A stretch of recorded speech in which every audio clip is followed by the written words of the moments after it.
Dear Grandma, you are dying. You are going to die soon, and there is nothing I can do to stop it.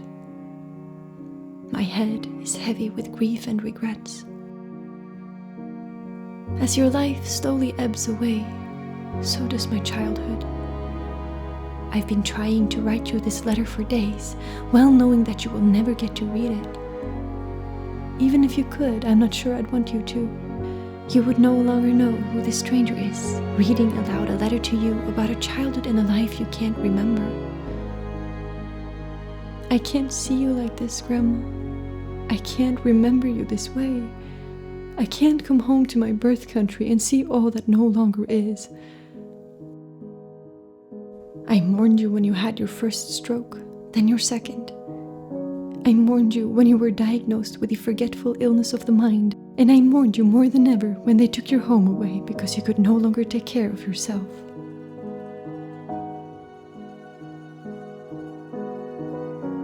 It fills me with anger. Not at you. I don't even know at whom. But someone, something.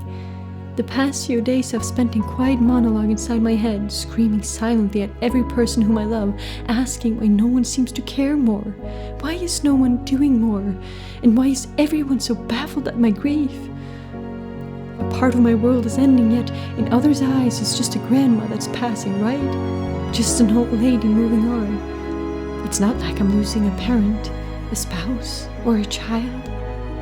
I am just losing a 96-year-old grandma, and it hurts, yes, but nothing more. Oh, it's so much more. Why is everyone so fine with this? Why is it okay that you're dying? Why do I have to accept that you're going? The most beautiful memories I have from my younger years go with you, because you were the one who gave them to me. Why do I have to accept it, as if your death is something natural, something inevitable? Perhaps right even. I guess the plain answer to that is because it is. According to most humans ever lived, death is meant to be unavoidable. Swallow it, they say. Swallow it raw and whole, like a slab of raw meat intended for consumption, because that is the way of life, to live and then to die.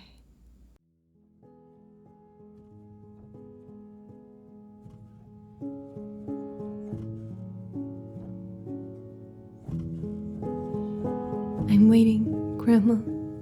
Your candle is at its last fingertip of life, slowly burning until it puffs out like a flame deprived of oxygen. Darkness will envelop me then. It already does.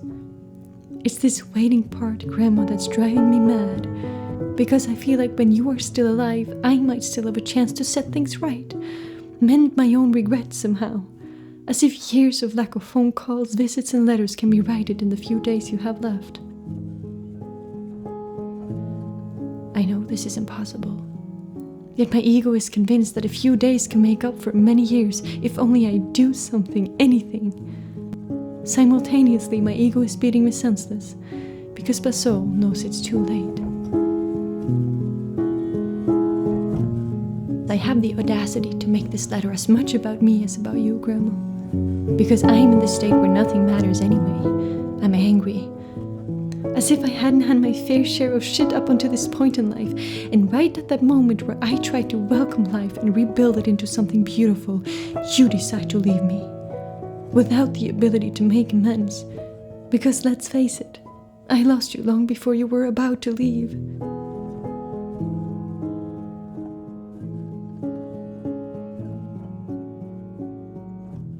The only comfort I find is wandering aimlessly in the woods, or staring out my window over the rainy rolling hills and fields, listening to the chattering of birds and the humming of the bumblebee's nest in the walls, the smell of wet soil and newly cut grass, cow dung and fragrant flowers that remind me so much of your home that no longer exists.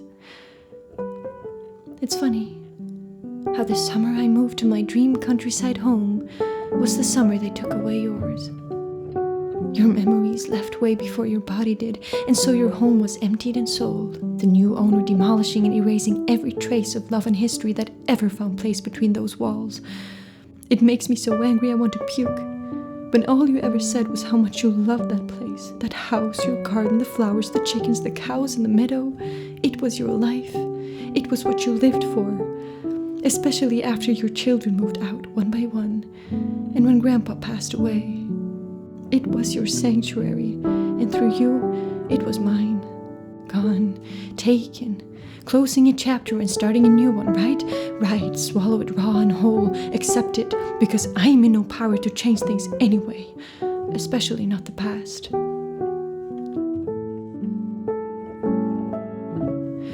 I know one thing for certain though, if you'd still be you, Grandma, is how angry you'd been if you'd seen this all unfold. You wanted to die in your sanctuary. You are going to die in a place that is everything but. Maybe it's better that you lost yourself. Maybe it spared you an unbearable pain.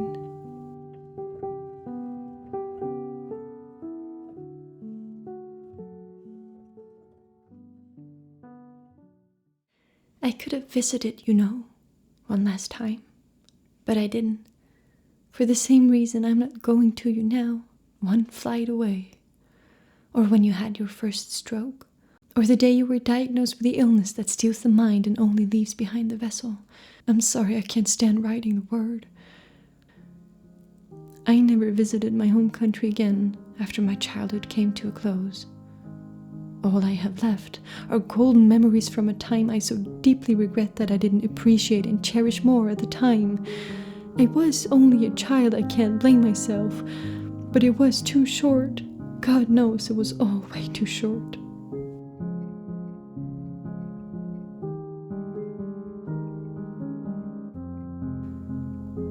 I think I am at peace, though, with the thought that I chose never to see your home again, Grandma. When I enter my memories now, it's like time traveling back to those days. I can instantly recall the smells of your Indonesian dishes you cooked in your green wooden kitchen, served on flowery ceramic plates that are now homed in my own cupboards. The cups of rooibos tea and Douwe Egberts coffee you served with nothing but love to every person crossing your cobbled stones and pink carpet floors. The feel of your velvet pink and yellow curtains, so heavy yet soft to the touch, as I opened them to go harvest the fresh eggs of the day. Facing your garden blossoming with flowers and chickens and the patios my dad built for you so many years ago. The childish excitement of the hunt for candies and chocolate in your tiny pantry where you always hid something for your grandchildren to find. I can feel the life and joy from each birthday and New Year's that we celebrated there, as if it was yesterday, when the confetti exploded through the rooms and boisterous singing of a happy family could be heard miles away.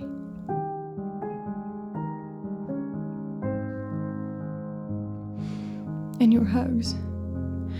Oh God, Grandma, your hugs. The soft touch of your tinted, wrinkled skin, holding me so gently as if I was the most precious being in the world.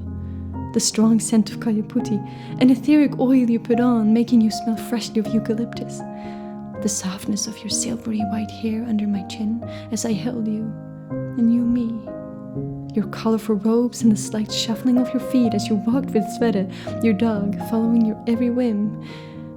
You were this small Indonesian woman with a heart of pure gold. You were my grandma. You are my grandma. And I can't see it all gone. If I saw the destruction of your home that felt more home than any house I've lived in, if I were to visit you and experience in person what I've only been told over the phone for many years now, that you will no longer recognize me for the beloved grandchild I once was, if my last memory of you painting and laughing with me were to be replaced with the sight of you bedridden, hardly able to speak, eat or drink, bone thin with nothing but confusion in your eyes, it would break me, Grandma. It would overshadow every bit of love and light that we've ever shared. Wouldn't it? Or is this an excuse? An excuse to not face what's so very much real? That you're going to die, that it's over. Will I regret this decision in the future, knowing that right now I can see you one last time and I choose not to do so? And most of all, can you forgive me, Grandma, if I don't?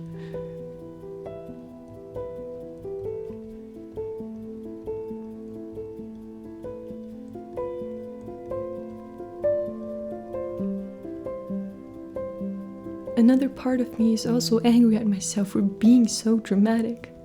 You are a 96-year-old woman who has lived a fulfilling life with many children, grandchildren, and a loving husband. I should be nothing but grateful and not shade these last days of yours with darkness and regret. You deserve better. Your life deserves better. Your memory deserves better. And I should just be grateful and move on, shouldn't I? Like everyone else is doing. People die, deal with it. Nothing lasts forever. And again, I need to accept that for some reason. But just because it makes sense to them, why do they expect me to find peace with it too? I don't. Because a part of me doesn't see anything natural in having to part with and lose the things I love the most. It's not right. God only knows it's not right, not how it should be. Yes, I do believe in life after death. I don't consider myself religious, but I do believe in God, a creator. And so it speaks for itself that I don't believe that death is the end.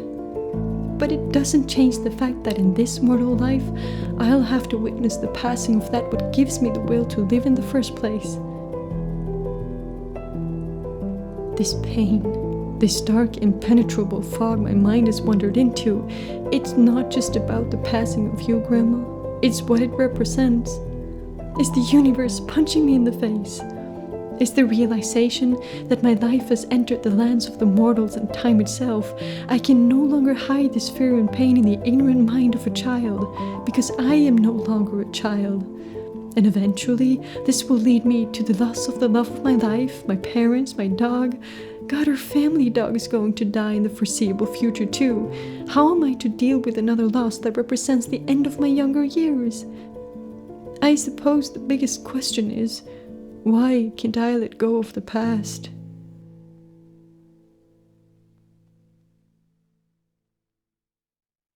I'm so scared, Grandma. I'm so terribly, deeply afraid of this. Your loss makes me question my heart and soul's ability to face the tragedies of life. It doesn't matter how much I believe in God, in life after death and immortality. None of the things that gave me comfort or have prepared me for loss in the past give me any comfort now. And yes, I am aware. I am speaking from a mind drowned in grief and fear. It clouds my ability to think. I can only feel. And it hurts. It hurts so much.